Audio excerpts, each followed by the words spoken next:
Oh, bordel de merde. C'est bon, là? Ah, je pense que c'est bon.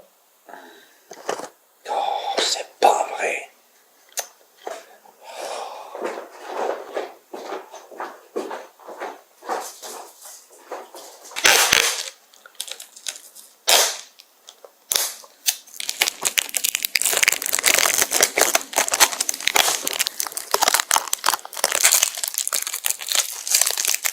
On est bon, là?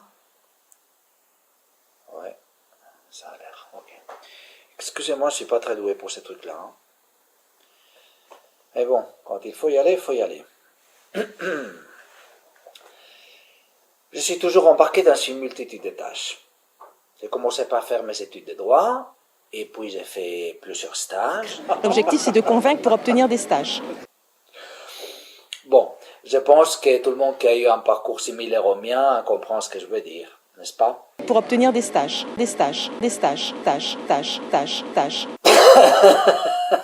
Bon, alors, oui, j'ai fait quelques stages, et puis un jour, j'ai voulu devenir détective. Mais j'ai pas voulu devenir détective parce que j'avais lu les romans d'Agatha Christie avec Hercule Poirot, ou ceux de Sherlock Holmes.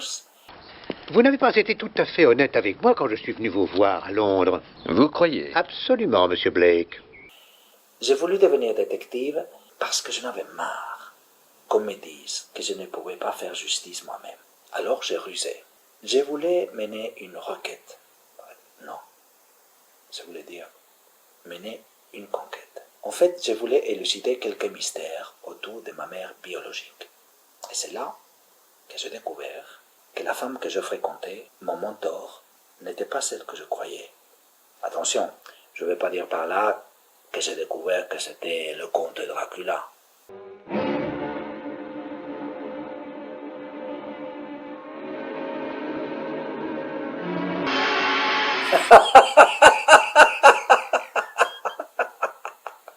Désolé, j'ai pas pu m'en empêcher. Bon, alors, comme je disais, je voulais élucider quelques mystères, et je laissé élucider pour la plupart. Mais alors là, il y en avait un que je ne m'y attendais pas du tout. Et je dois dire que je suis resté sous le choc. Découvrir que la femme que vous fréquentez, votre mentor, est votre mère biologique. Eh ben, et en plus, l'apprendre au moment où elle est sur le point de se faire trucider par votre pire ennemi, Adolfo Leone. Un type qui d'ailleurs ne sait pas tenir sa langue en poche, ou plutôt qui vous hait du plus profond de son âme.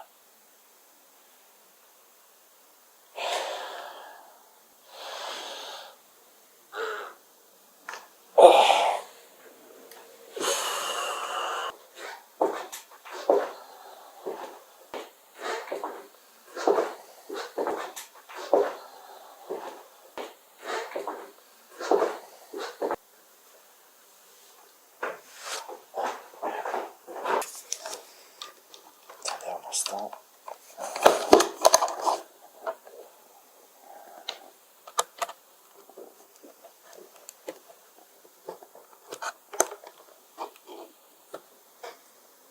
Voilà, je pense que c'est bon. Excusez-moi, mais je me suis pas rendu compte que j'avais plus de batterie.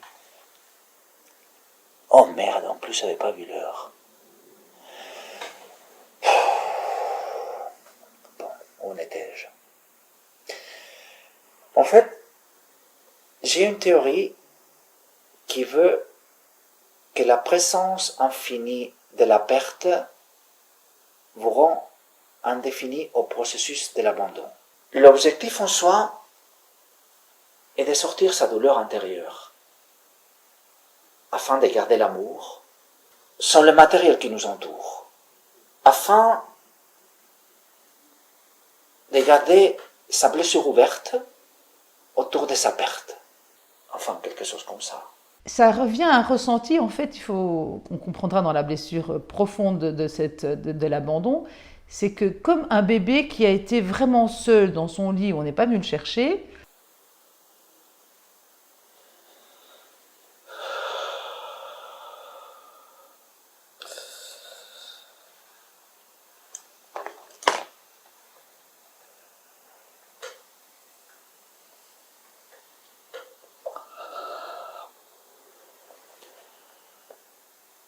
En fait,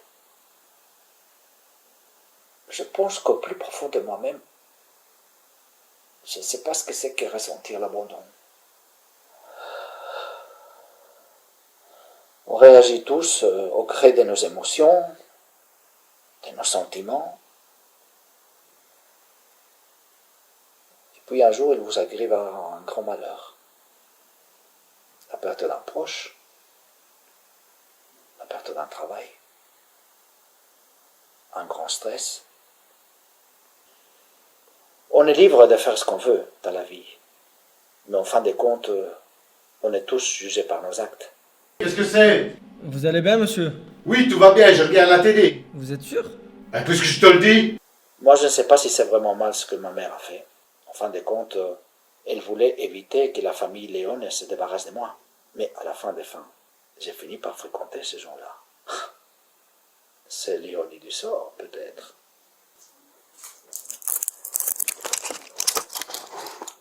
Ah voilà, ça c'est le mot de la fin. Décidément, ce téléphone a décidé de m'embêter aujourd'hui.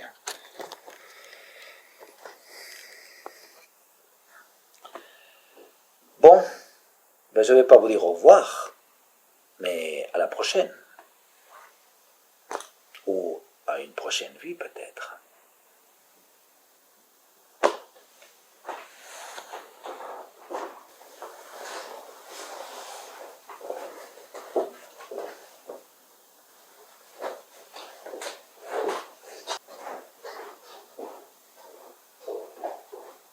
C'est